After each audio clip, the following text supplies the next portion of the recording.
Hey, it's Stephanie. Thank you so much for tuning in to another episode of Unwritten. And I'm super happy today because I am here with Carrie Ann McLean. And she is the author of a book called Budget Right. But she's also just an amazing human with an amazing story. And I just want to get right into it. So thank you so much for being here. Thanks, Stephanie. It's lovely to be here today. So tell me a little bit about what inspired the book. Okay. I had a journey. Most of my life, I struggled with debt, addictions, and it got to the point of homelessness. Yeah. Um, and it wasn't until I worked on myself. Now, this is a big journey that obviously we're going to dissect throughout the program today. But what inspired the book was if I can do it, you can too. So I wanted to share focusing on finances because that has a lot to do. Um, you know, obviously we need money to live, but it's the mindset and your belief behind it that actually helps you break a lot of the other things that you're going through. So I wanted to share that to let people know that you can change, and it's a simple process. It won't happen overnight, but with the tools that you've got in this book, it will definitely help you on your journey. Yeah, and what inspired you to, I mean, it's one thing to heal yourself, but what inspired you to Yeah, write the book to help others? yeah, it's I've always wanted to help people. I've always been one to, if you learn something new, it's like, oh, everyone's got to know this. And I really want my heart for everybody just to overcome. Everybody's got so much potential and they're stuck in this situation. But I want my inspiration is basically to help people. It's no longer about me. Yes, it's part of the journey, but it I really wanted people to have a change, be inspired, be encouraged, and know that they're worthy of changing as well. I was listening to this podcast today, and it was all about manifesting and, how many people try to manifest money and mindset. And the interviewee, actually, Yes. he was saying how maybe instead of trying to manifest more, we should learn how to appreciate what we have. Is that something that Ab- resonates with you? Absolutely. You can do amazing things with what you've got, and it's managing what you've got is also a big thing. So, understanding that what you have in your hand is valuable, and you need to understand that the value of money, the value of yourself, and really hone in to manage that properly and well. And when you do that, more will come. It's learning how to manage and understand that value of money and yourself. Obviously, you know, I was very negative about myself. I didn't have a very positive self-image. But once I realized, and it took a while, it felt weird telling myself that I'm worthy Mm. because I didn't believe it. But you need to, because, if you're here breathing, living, you are worth it. No, it doesn't matter what's happened to you in the past. You have so much value, and um, I just love seeing people flourish. Yeah. And how do you help people flourish? And again, it kind of goes back to this idea of, yeah, I healed, or I'm in the Yeah. process of healing. Because we're always healing, but Yeah. um the program that you have and the book that you have, how did you realize like it can help other people too? Yep. So the main thing that you need to start with is your mindset and your belief. So I start the book asking the questions, why do you spend money the way that you do? What are your habits? What are your triggers? And we delve into understanding what we've been doing all this time and why. What's the reason behind it? And when you start to understand, and it is quite an emotional journey as well, and you need to confront it. A lot of people feel like when I was going through my alcohol and gambling addictions, I felt a lot of shame. I didn't want people to know. And by not talking about it, not calling it out for what it is, it kept me in that space.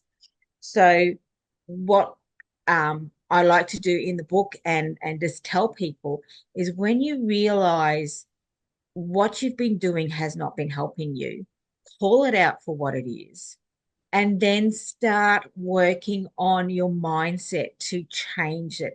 Now, it can be, like mindset mantras that some people call it, or, affirmations, anything like that. Just put positive things even on your bathroom mirror. And as you're looking at yourself, telling yourself, I am worthy, I am beautiful, I am loved. And all these little things, yes, the book's about money, but it's really about you Yeah. and making sure that you flourish. I mean, it is a process. I like to say, I don't know if everyone's heard this saying, but being in debt is hard and working your way out of debt is hard. So choose your hard. And you've got to understand that you have so much value. You need to flourish. You need to work at it. It's not easy, but you've got a process that you can go through that will help you get there. So taking it day by day and step by step, you might have, like two steps forward, one step back. It's okay. Be kind to yourself in the journey, but just know that you're not going to stay in that situation. And if you look back, if you start today and you look back in 12 months' time, you'll see how far you've come. Just keep going. And that's there's a part in the book that I have triggers and fixes. It's a bit of a workbook, so you can sort of fill in some details. So once you identify what triggers you, or what causes you to spend money irrationally, or you can even use it not just with money, but with your emotions. It's like, okay, this has made me really angry, or this is making me feel really depressed. So you identify your trigger, and once you identify what has triggered you, you can pick it up really quickly, and you can put a fixer in place. So, if you have an argument with somebody at work, or like a customer's rude or something, you identify, okay, so this is the trigger. So I've decided now that I'm going to do this instead, or think this way instead. And eventually it will become second nature to you, and you'll be able to get through that. Did it take you a few times? Did you stumble along the way as well? Oh, yes. Yeah, absolutely. So the writing the book process was like 2 years to get the book. Um, However, the whole process before the book took me about an extra 2 years. So say 4 years it took me, because I mean, I do have depression as well. Um, so there'd be days that um, I like to tell people, think about what you're thinking about. So when you're depressed and you're going through things, telling someone to think about what they're thinking about is just like, well, you just back off, because it's just way too much information. Um, so it's okay just to sit and just, okay, today is not a good day. Tomorrow's a new day. Just let it ride. It's okay to be okay, but it's not okay to stay there. So, don't um, make sure that you don't spiral down. If you need to lay on the floor and cry, like I have plenty of times, that's okay. But get up, I and you think can do it. that, yeah, of course. Um, Yeah. did you have anybody helping you along the way, or what was, okay, I have, Yeah. as I'm like talking, the questions coming. Yes. Okay, so first off, were you disassociating, like that you were you in denial that you had a problem with money for a while?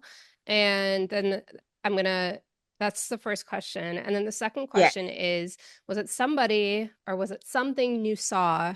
Or what was the trigger that made you almost like come back into yourself and be like, oh crap, this is real life. I need to get my big girl pants on and start working on this. Yep. Um, I had denials and everything.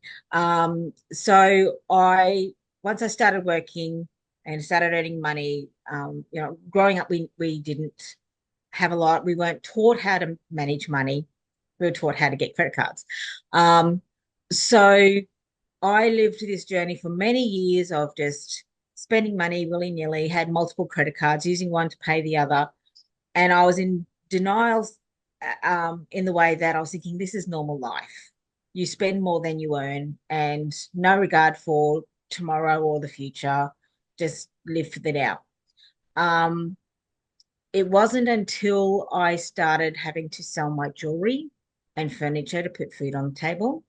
I was like, okay, this is tough. This is hard. I don't know how to get out of it. Um, I need more money. So it's when the gambling started, trying to get, going to all the wrong places to fix my situation. Um, Now I did get to a point where I ended up renting a room of friends, staying with them, and they were very good with money. And I was watching them, and I'm thinking, how can you afford things? Like if something happened, um, if the car broke down, I had no money to fix it, So, um, I really, they really took me under their wings and sort of helped me a lot with finances. And in 2014, I actually paid off my debt, which was fantastic. I was living with them, they were encouraging and loving and everything like that. Um, but then I got into debt very quickly again because I didn't deal with my mindset.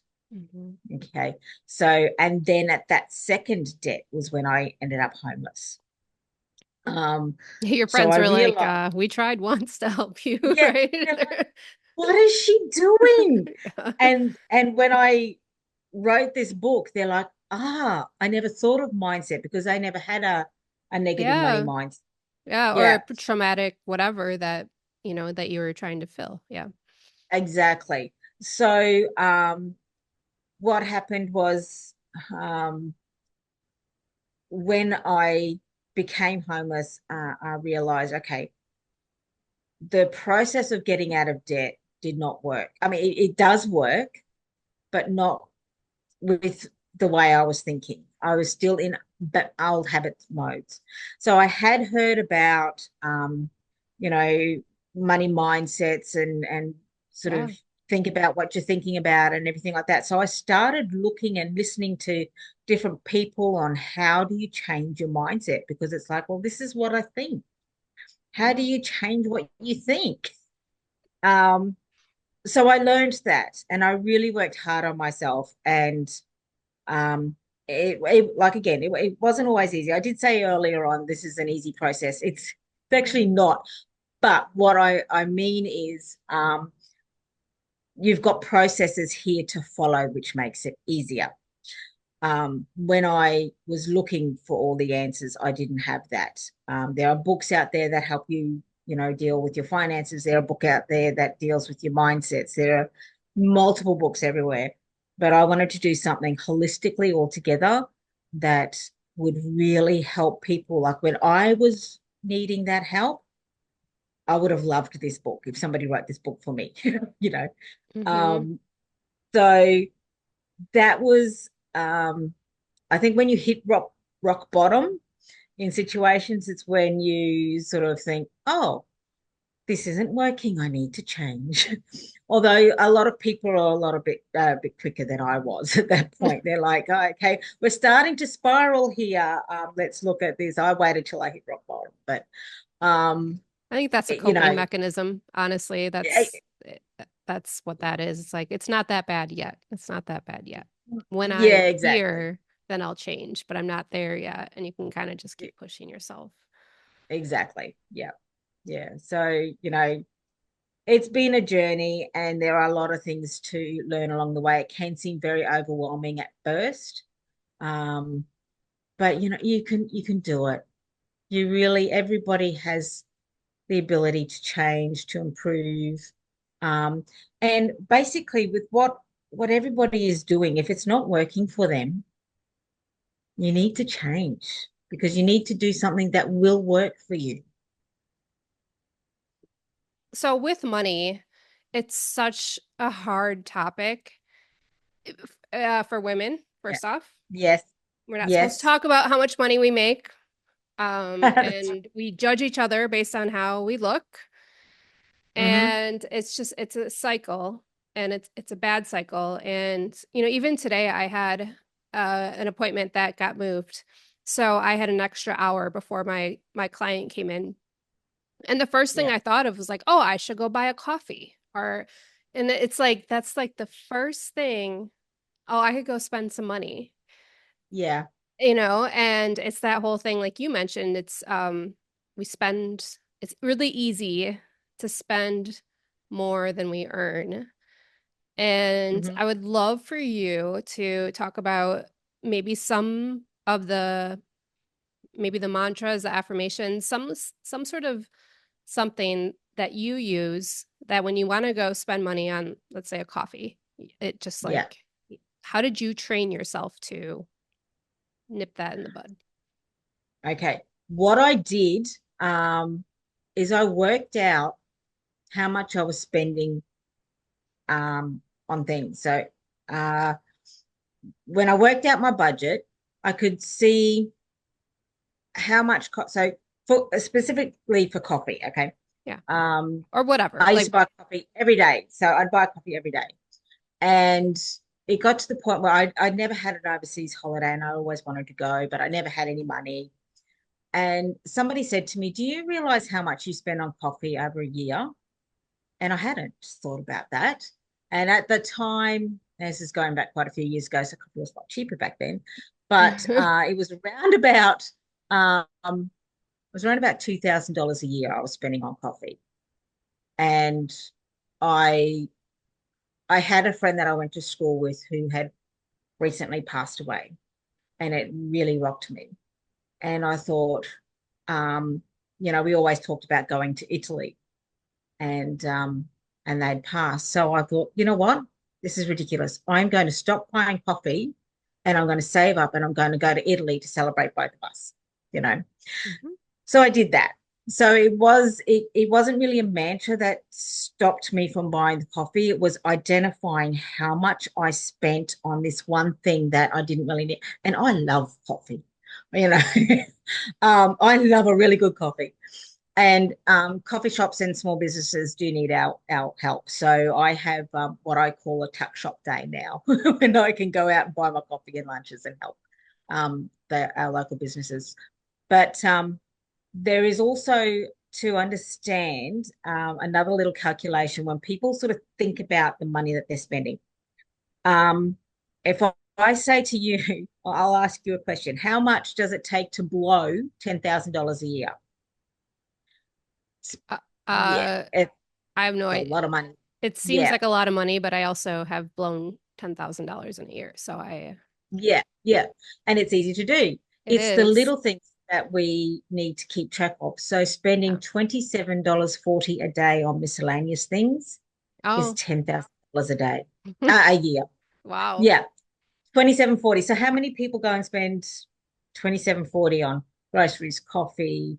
Oh, look, this is on special, Yeah, clothes, movies, clothes. uh, Yeah, our kids, exactly. Yeah, games, all that stuff. yeah. It, Yeah. and it adds up really, really quickly. So what I recommend everybody to first do is have a look. Like it takes time, and people are like, oh, I can't be bothered doing that. Well, if you're overspending, it's worth the time doing this, is Yeah. writing down everything that you spend your money on. I've got a formulated Excel spreadsheet that breaks down all different expenses. And you can see if you're spending more or less.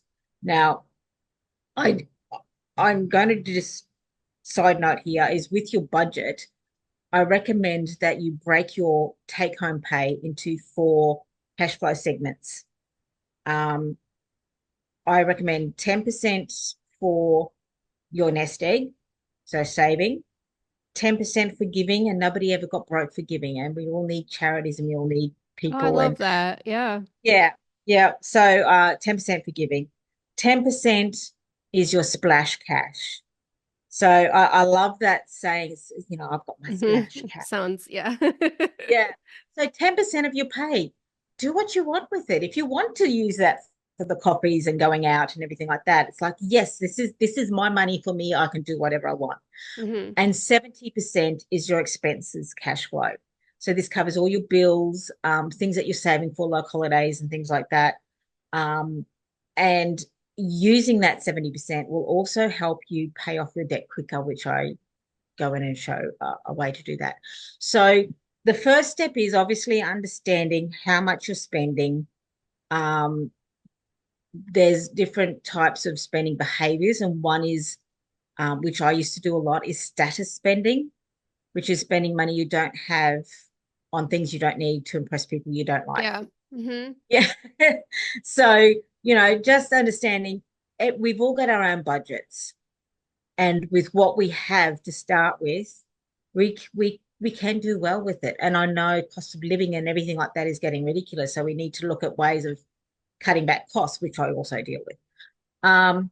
But with mantras or money affirmations that you use, I've used like positive statements.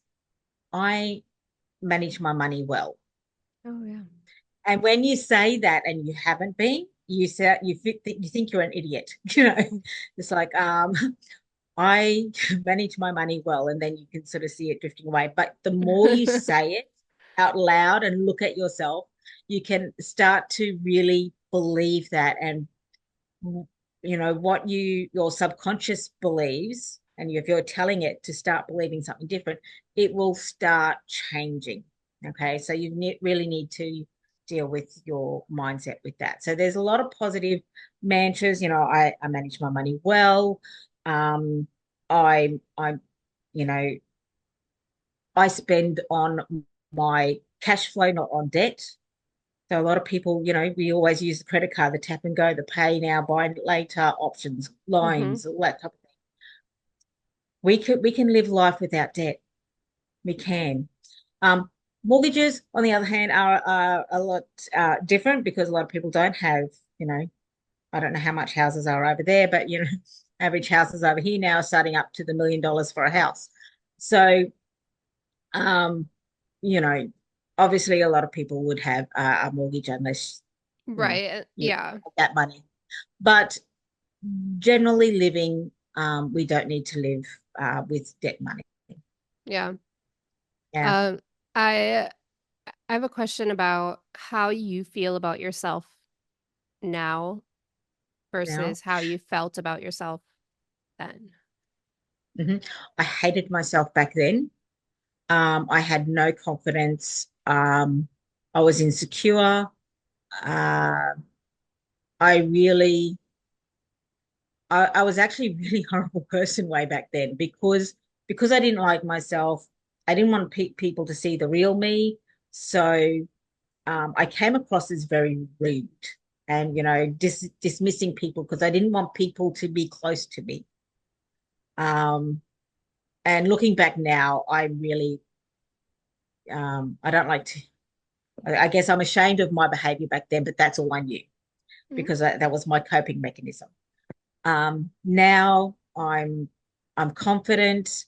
Um, we still have our own little insecurities and things like that, but on like my weight. Okay, not so happy about my weight, but I really feel a lot more confident. I feel more in control of obviously my finances, and I'm not um ashamed of my past addictions and my credit spending because that was what I part of my journey that brought me to here. So I can confidently now speak about my past and my life and my struggles, um, which I couldn't do before. And the only reason I'm talking about that is not to say, oh, I'm a victim, I did this and all these horrible things happened to me.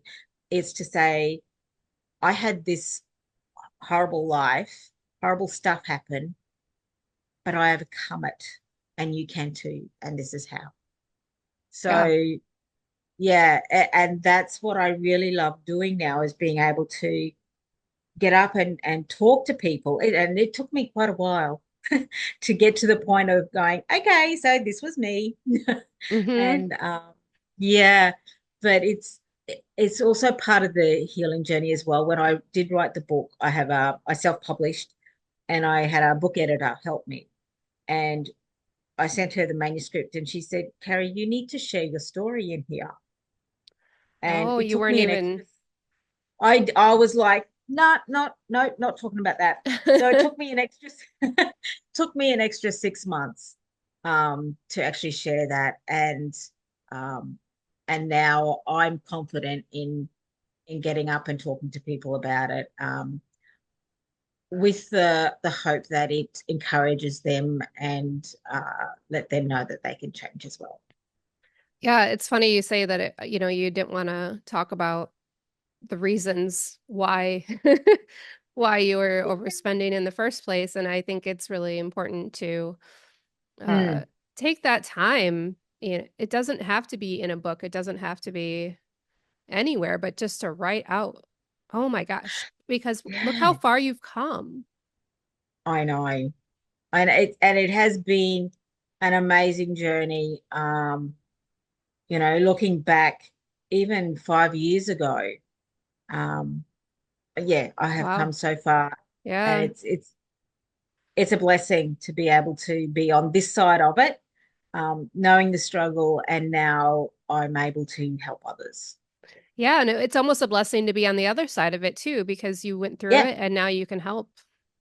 yeah, absolutely. Yeah. I And love it. it's so crazy to think, just 5 years, how much you can change or in 1 year or in three Yeah, months, but really just taking that. exactly.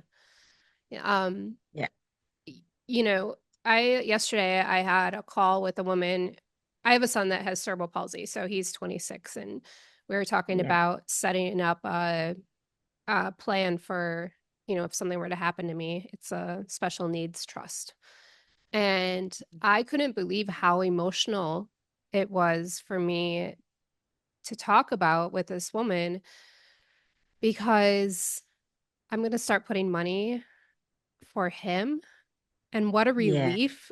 Yeah, it's such a yeah. relief to be able to use your money to know and like know you're helping people. It's like versus freaking, stupid stuff. Mm, And it's really something, I'm a single mom and I run my own business. Like I don't think about that stuff at all. I think about the bills I have to pay. I think about the things yes. I want to do in my life. Um, you know, leaving money for my children is was the furthest thing from my mind. And she just like she opened something up in me. And money is a Yeah, powerful, powerful energy. Long story short, yeah. money's powerful energy. It is. It is. And it's such a beautiful thing, like you were saying, um, to know that your money is helping others. Your money is going to improve the lives and of your son um and other people. And I think that it's just beautiful. It's Yeah. you know, it's what money's there not for us to hoard up and you know, be greedy and selfish and buy useless stuff. It's there to obviously we need food, like money for food and housing and transport getting around. We need it for everyday life. But in the end, I mean, we can't take it with us when we go. So why not make it work for other people and really encourage and bless them as well? I love Right. that. And it's easy to hate money when you Yeah.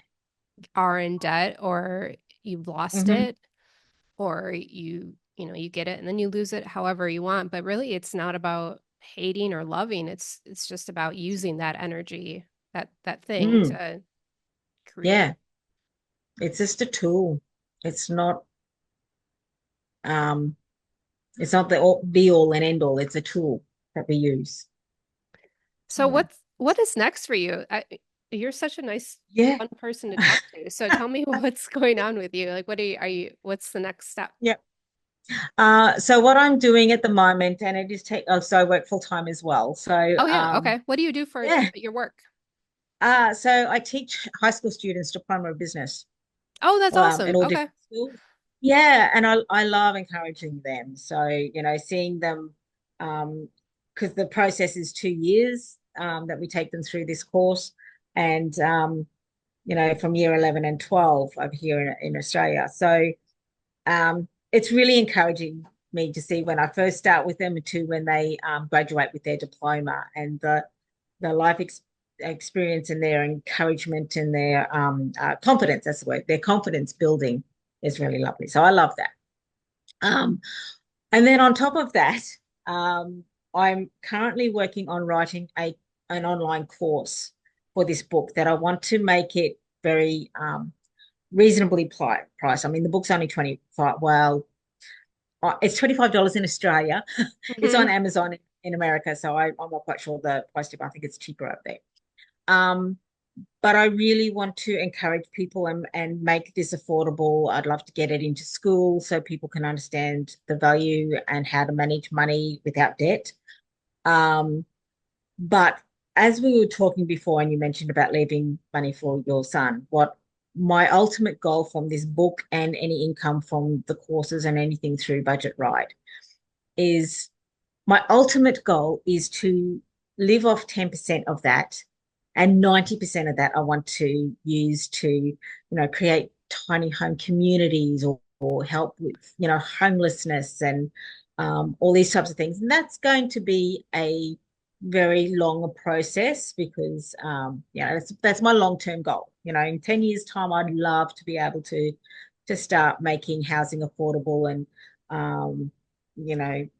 help homeless people in their situation, re-educate people on how to manage money and everything like that. So that's my ultimate goal um, from Budget Right.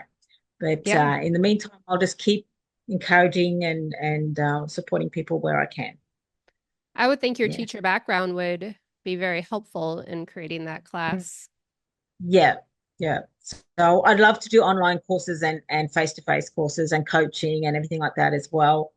Um, and it's sort of in the process of being written. So hopefully in the next, I don't know, 3, 4 months, I'll be able to release something. Okay.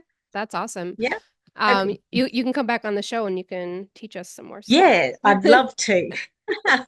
Um, Yeah, so if you were to give yourself, let's travel way back to when you're in, 17, 18 years old. What sort of advice would you give that that young girl? yeah. I would I would say, um, you know, first of all, I would say what happened to you is not your fault. Don't blame yourself. Um, there's a lot of trauma. A lot of people have lived in trauma, and they blame themselves. They may not realize it, but their actions and everything blame themselves. So to start off with is, it's not your fault. You are worthy, you are loved, and um, you don't need to impress others. You know, I'd love to be able to get into like the whole money thing. Don't spend your money on debt. Don't gamble. Don't do this. Don't do that. But I'd rather focus on the positive and just say you're worthy. You're loved. You can do this. Don't give up. Okay, I have one more question. Okay. It just led me to this because um that unworthiness, did it show up in other areas of your life other than spending? That was my question. Yeah. Yeah, Yeah. because it shows Yeah. up everywhere, right? Yeah. It does. And you fill a void. A lot of people who um like, this is from my life experience and from speaking with other people. When we start looking at external things to fill the void in our lives, and the void is, feeling unworthy and unloved, really.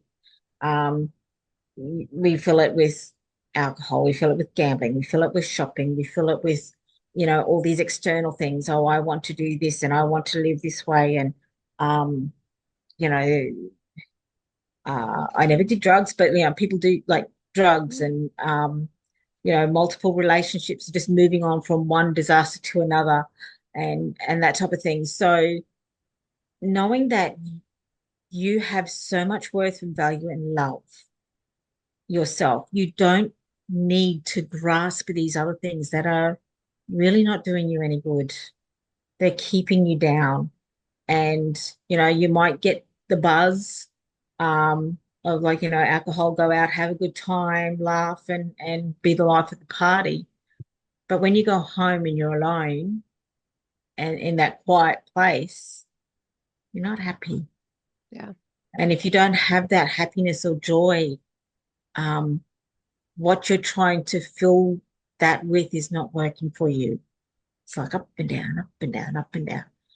And just getting to the point where, it's like, okay, you know what? I can be me. I'm worthy. I don't have to have these external things. Um, and just look at the positive and be grateful for what you've got. And, you can get through it.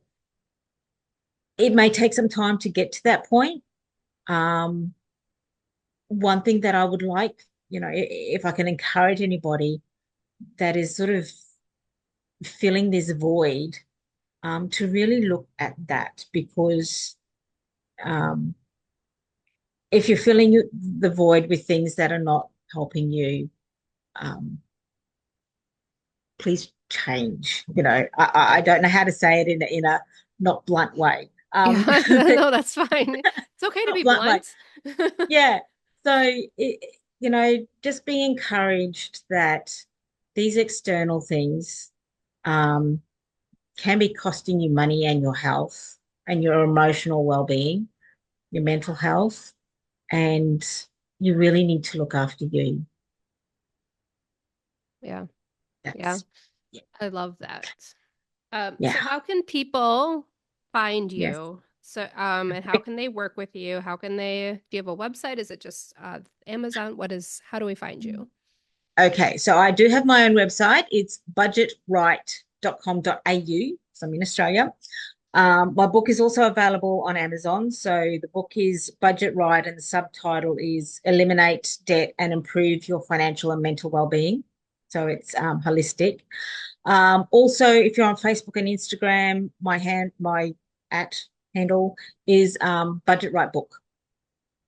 Okay. So that's what people can find me. I'd love to hear from people uh, when they're listening to this podcast. Put your comments down and Yeah. follow me on Facebook or Instagram, and have a chat. I'm open to chatting with everybody. So yeah, Yeah, let's I think just I think the more we can talk about this issue, yeah. how money is tied to self-worth, self-worth in Mm. general, um, Yes.